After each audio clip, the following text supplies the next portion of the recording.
Welcome to Nugget 155 with Steve Groman, and today we're going to talk about a really unique place in this country, and it's found in southeast Pennsylvania, just south of Easton, and it's called Ringing Rocks.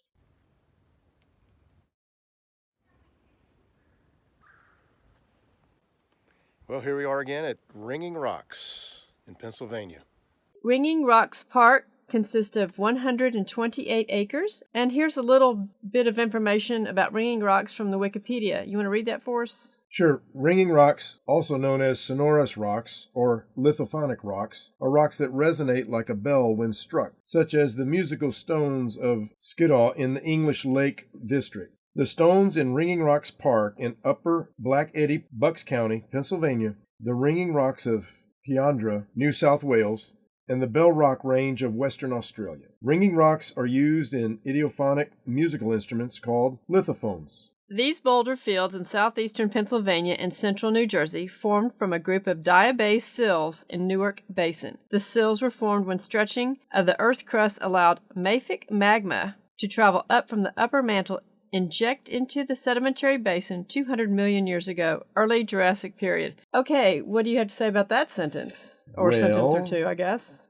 It may well be that this is what it is, but they certainly don't have the timing down right. This is all obviously during the time of the flood. A lot of times what it is correct, but they have to throw in millions of years because they cannot acknowledge that it could have been a one-time catastrophic. Well, usually it's anything but the Bible is a good option. Anything but Noah's flood. Phenocryst of two minerals that had crystallized in the upper mantle, olivine and pyroxene, quickly settled out of this magma and collected along the base of the sills. Now, when they're talking about the upper mantle and all that, remind us again of how deep is the deepest hole that's ever been drilled. The deepest hole ever drilled by man is less than 8 miles. It's a little over 7.5 miles. So they obviously do not know what is even 15 miles down to talk about the mantle, much less anything they talk about down into the core and all that. But the point is, they've never been able to drill down that far. Okay, so now we've been able to analyze two sentences that they're saying something factual that is not scientific. It's not scientific at all. Correct. When fully solidified, this crystal-rich layer formed a separate rock unit 10 to 15 feet thick. By the Pleistocene epoch, the sills have been exposed to the surface by crustal uplift and erosion. During the Pleistocene, outcrops of the olivine diabase were not buried by the glacial sheets. However, they were subjected to severe freezing or periglacial conditions. The periglacial environment caused the outcrops to be broken into extensive boulder fields.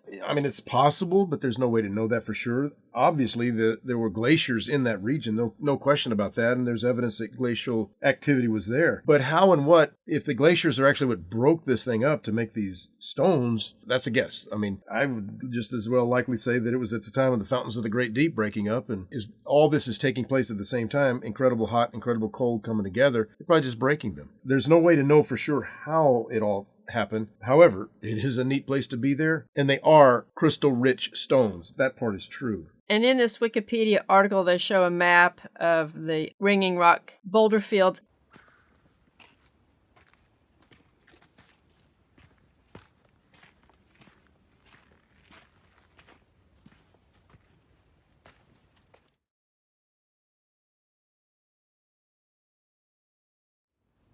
In the Wikipedia article, it gives a list of sites all around this earth that are just like this one in Ringing Rocks. And so we're really excited that we got to see this park. And we were actually there many, many years ago and hit on the rocks. And so it was fun to go back. As you can see, there are actually two locations in Pennsylvania, one in Australia, one in Montana, which I want to go to that one in Montana. We really need to go to that place. There's one in England, several in Mexico, two in Scotland I see, a couple in India, and one in the United Arab Emirates. So although there are several around, it is a unique feature, and if you're ever in the New Jersey, Pennsylvania border there, you should really make a trek to go see these. Because they do ring. In 1965, geologist Richard Foss of Lafayette College took a few of the rocks back to his lab for testing. He found that when the rocks were struck, they created a series of tones at frequencies lower than the human ear can hear. An audible sound is only produced because these tones interact with each other. Although Foss's experiments explain the nature of the tones,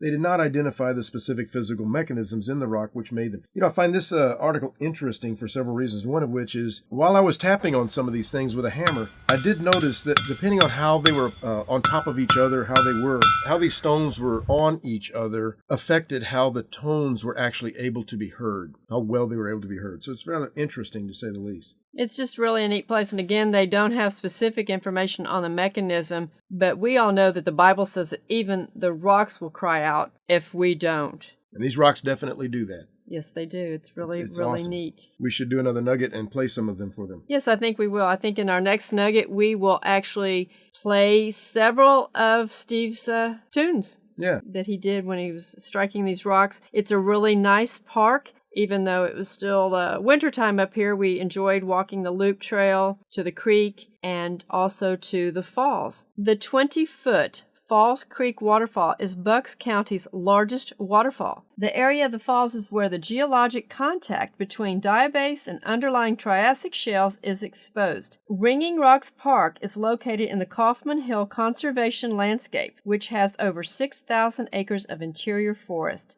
This forest provides habitat for small mammals. It is a very nice park, and it was actually got pretty busy by the time we were leaving, and I imagine as springtime comes on here in Pennsylvania, it will get more crowded. And there is a loop trail that goes around the boulder field, and then there is a farther extension, the Ringing Rock Trail, that actually goes all the way to the Delaware River to the state park. And it's interesting how they've done this, because once you get off the trail to the boulder field, it's just boulder hopping.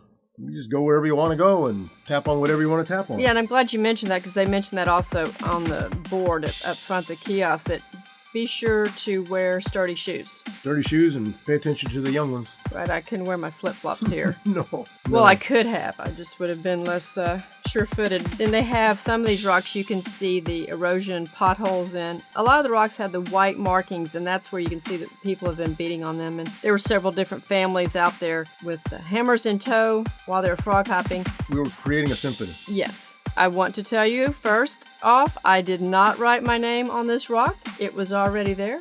We will present the Ringing Rocks in Nugget 156.